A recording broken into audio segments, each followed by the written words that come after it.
welcome to the Excel Still More podcast. I am your host, Chris Emerson, and we are here to talk about tips and strategies that you can employ to deepen your faith, improve your relationships, and just get the most out of your life. Thank you for joining. Let's get started. All right, so today I want to talk to you about a movement called I Am Second. You can check it out today by going to iamsecond.com. They've been around for a little over 10 years, and when you go to the site, there are a series of video interviews, some with popular, better-known people from TV, some lesser-known, some who've had great, prosperous lives, and some who've been in the depths of despair. There are some married couples who discuss their relationship. There are a lot of really neat things. And what it's really about is what life becomes. What happens to you when you decide that I am not first?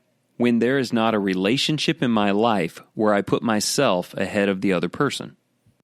And when we understand the concept of being second and putting God first, Jesus first, our spouse first, people in our lives before us. Not only is that consistent with New Testament teaching, and we'll talk quite a bit about that today, but it brings purpose to life. Everyone is searching for purpose. Why am I here? What is this about? Why is today happening? When you understand the I am second concept, you'll never wonder again. I watched, I think, 3 of the videos from the iamsecond.com website. One was by a woman who was somewhat famous on television, had everything you could imagine, and yet there was this hole, this emptiness. She was seeking to serve herself, as a lot of people do, and quite honestly, she was being very successful at that. She had done many things for herself, and yet they weren't fulfilling, and she wondered if there was some purpose greater than that. But when someone introduced Jesus to her, really the concept of a great and glorious and protecting king, she decided to become second. She put him first. She continued her career. She continued to be successful, but it wasn't about that anymore. It was about him. This added meaning to her life, and it gave her a purpose every day.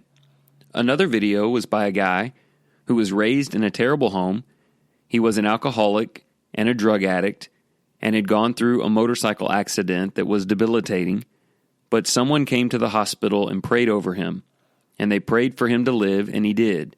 And this young man sought out the source of that power, and he learned about Jesus.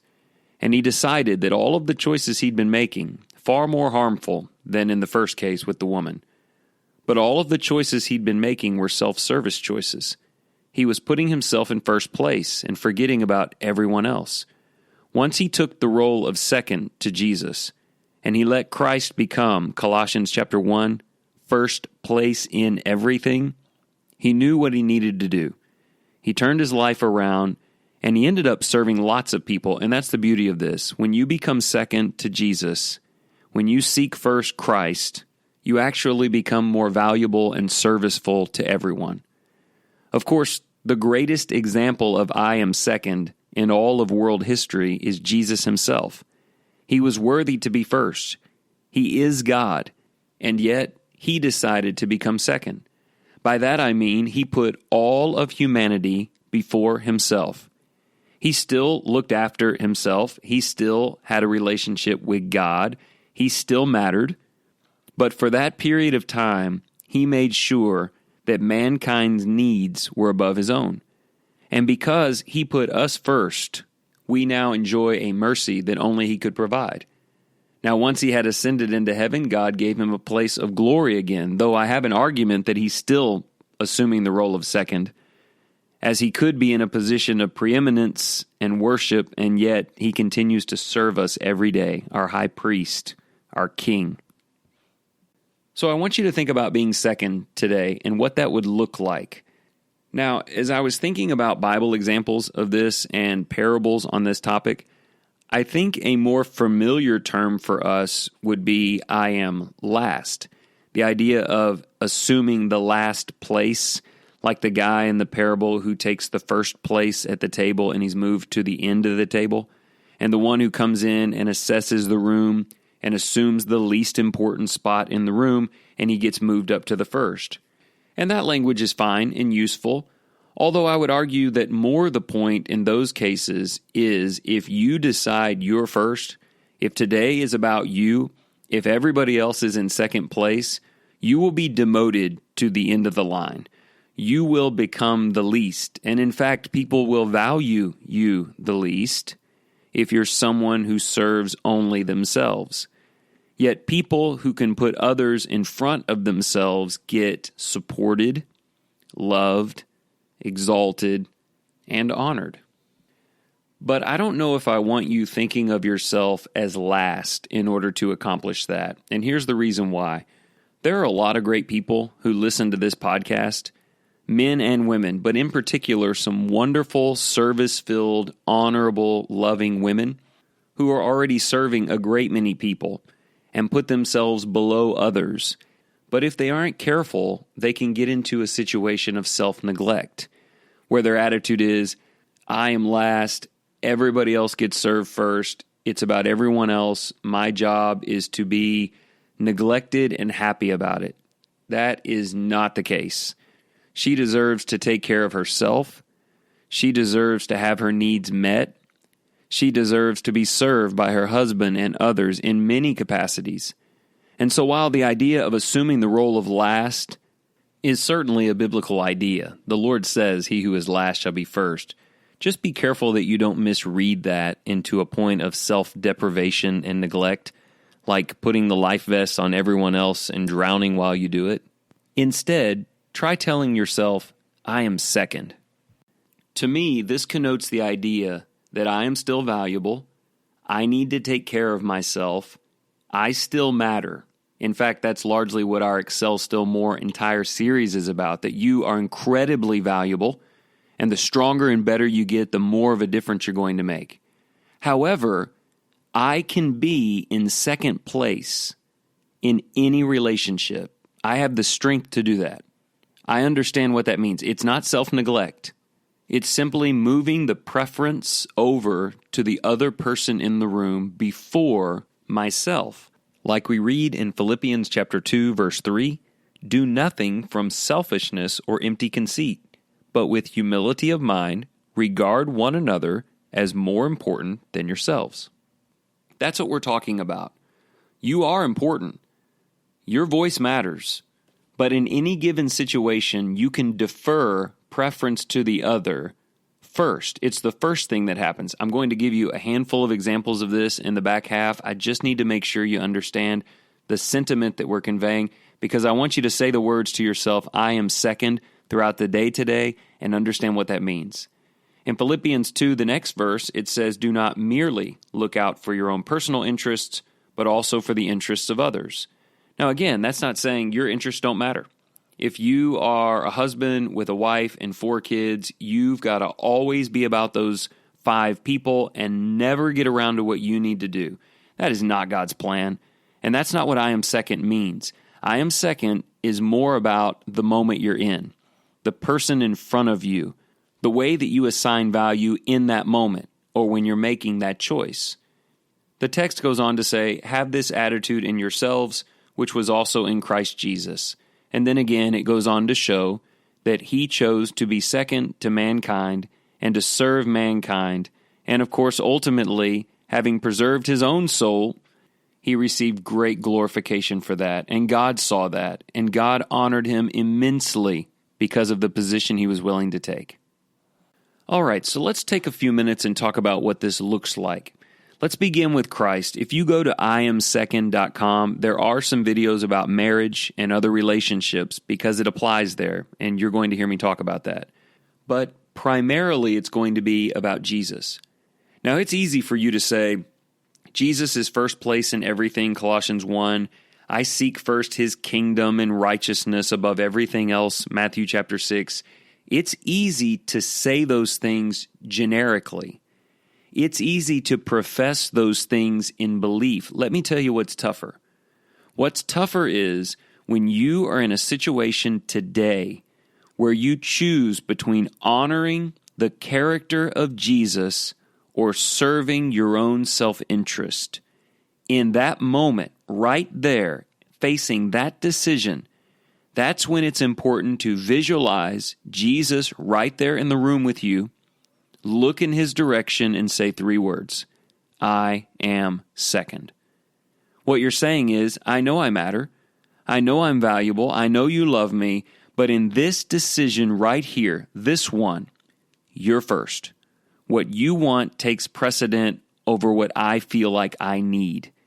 This, of course, is very similar to Matthew 6, the same text that said, seek first his kingdom and his righteousness, said earlier that you cannot serve 2 masters. Now, in that text, the 2 masters are either God or material things or materialism. And he didn't say to decimate and destroy the other. He just said you've got to pick which one is first, which one's your master, so that in conflict you will automatically know which to choose. And so that's the way it ought to be between Jesus and myself. I cannot serve Jesus first and my flesh first. My flesh will have its moments. There are many non-sinful things my flesh will be able to indulge in. But when it's a decision between the 2 of us, I defer to him. Okay, so let's talk about what this looks like in relationships. I don't know if I've put it in any previous episodes. I think that we did. But I've certainly preached a lot about the humility of Jesus. How every room, think about this, every single room Jesus ever walked in his entire time on this earth, he was the best thing in that room. He was the smartest person. He was the only sinless one.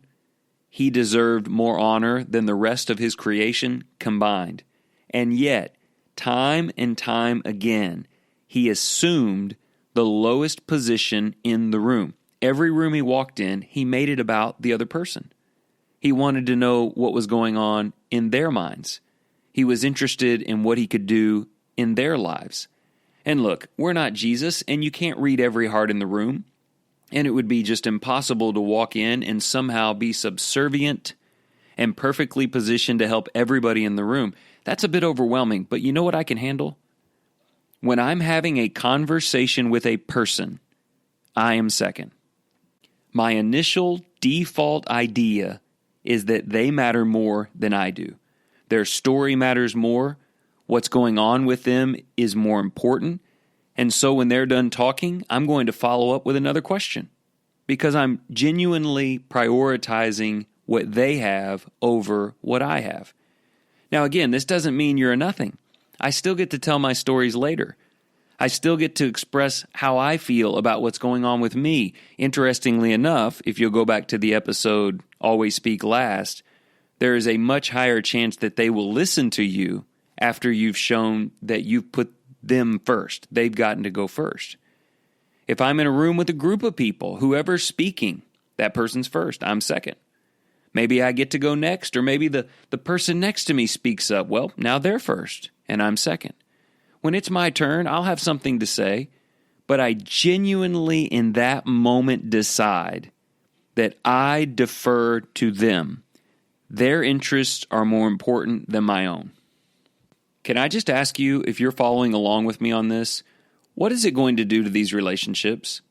How do you think relationships in your life would change if you adopted the I am second mentality? I already know what would happen with Jesus. He would shower me with blessings beyond comprehension because I put myself below him. I know that people at church would be more drawn to me. They would trust me more. They would see that I'm someone who actually cares about them. Hey, I'm a preacher. That's kind of important, you know. People need to believe that the person who's preaching actually cares. Well, that requires a lot of listening, especially if I could talk to preachers a minute. When we expect them to listen to us for 2 37-minute sermons and 2 40-minute classes a week, we probably need to make sure that we're second in pretty much every verbal interaction outside of that. And listen, as we close this thing, I cannot emphasize enough how important this is in your home. It doesn't matter what role you have. Maybe you're the husband and father. Maybe you're the wife and mother. Maybe you're one of the kids. It doesn't matter. Listen, and we're not saying you don't matter. I just have to make sure you get this. I'm not saying, well, tonight when you get home, it has to be about everybody else. Nobody cares what's going on with me. I am last. I don't matter. Stop that. That's not what we're saying at all. We know that you matter. We're just saying that the Christian has enough confidence in who they are that they see the benefit of deferring that just a little while, making it not about themselves long enough to show the other person that they matter.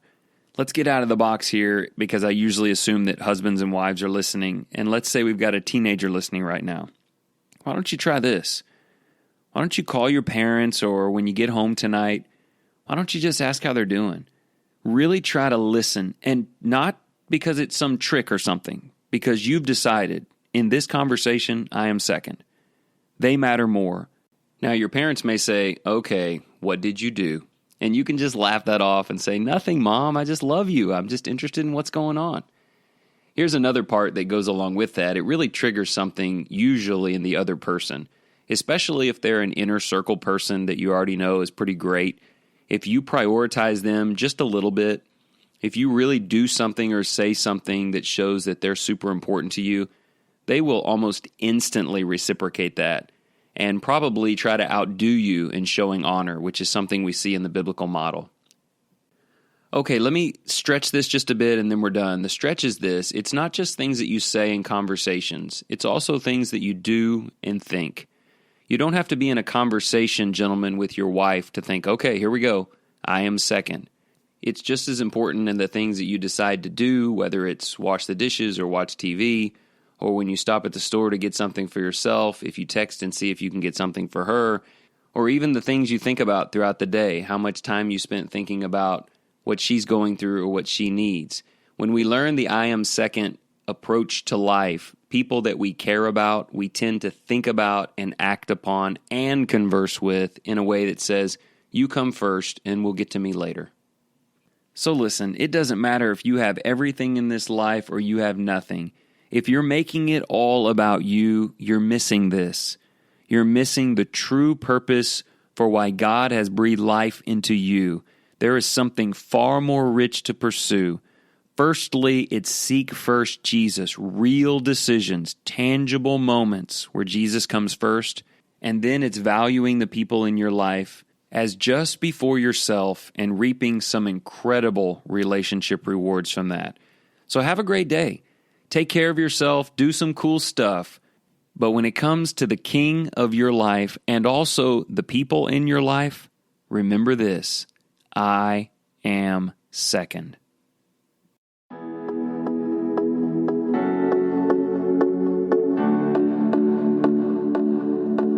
Thank you so much for listening today. If you would like to support this program, go check out our new website, excelstillmore.life. You can subscribe to emails there. There are book recommendations, show notes, lots of great things. We'd love for you to check it out. And don't forget to share this program with your friends if you think it'll help them. And you can always follow along on the Facebook page. And please remember, whatever you do today in the name of the Lord Jesus, excel still more.